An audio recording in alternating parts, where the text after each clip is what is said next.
Hello. ഓസ്ട്രേലിയയിൽ വന്നിട്ട് ആദ്യമായിട്ടൊരു ലോങ് ഡ്രൈവ് പോകുന്നതാണ് നിങ്ങളെ കാണുന്നത്. ആദ്യം ഞങ്ങൾ ചെന്നത് ഒരു മലയാളി ഫാമിലിയുടെ അടുത്തേക്കായിരുന്നു. അപ്പോൾ അവർ നമുക്ക് വേണ്ടി ഫുഡൊക്കെ പ്രിപ്പയർ ചെയ്തിട്ടുണ്ടായിരുന്നു കേട്ടോ. ചിക്കൻ ബിരിയാണി ആയിരുന്നു, അതിൻ്റെ കൂടെ തന്നെ ഐസ്ക്രീമും തന്നായിരുന്നു. അവിടെ നിന്ന് അതൊക്കെ കഴിച്ച് നേരെ പോയത് വേവ് റോക്കിലേക്കാണ്. ഞങ്ങളിവിടെ ഒരു ഈവനിങ്ങോടെയാണ് എത്തിയത്. ആൻഡ് ഇറ്റ് വാസ് ഗുഡ്, കാരണം വെതർ നല്ലതായിരുന്നു.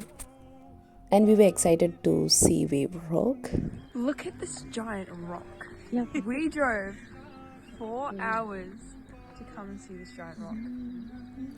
അതെ, ഞങ്ങളൊരു 4 മണിക്കൂറത്തെ ഡ്രൈവിന് ശേഷമാണ് വേവ് റോക്കിലേക്ക് എത്തിയത്. ആൻഡ് ഈ ഒരു വേവ് റോക്ക് ഇതൊരു ജൈൻറ്റ് റോക്ക് എന്നും അറിയപ്പെടുന്നുണ്ട്. ആൻഡ് നിങ്ങൾക്ക് ആ ഷേപ്പ് കണ്ടാൽ തന്നെ അറിയാം, ഇറ്റ്സ് ലൈക്ക് എ വേവ്. അതുകൊണ്ടാണ് അതിനൊരു വേവ് റോക്ക് എന്ന് പറയുന്നത്. And we enjoyed, we explore there. And ഞങ്ങൾ അവിടെ നിന്ന് ഇറങ്ങിയപ്പോഴേക്കും ഒന്ന് ഇരുട്ടായിട്ടുണ്ടായിരുന്നു. അങ്ങനെ ഞങ്ങൾ തിരിച്ച് വീട്ടിലേക്ക് എത്തി. അപ്പോൾ അത്രയേ ഉള്ളൂ. ബൈ.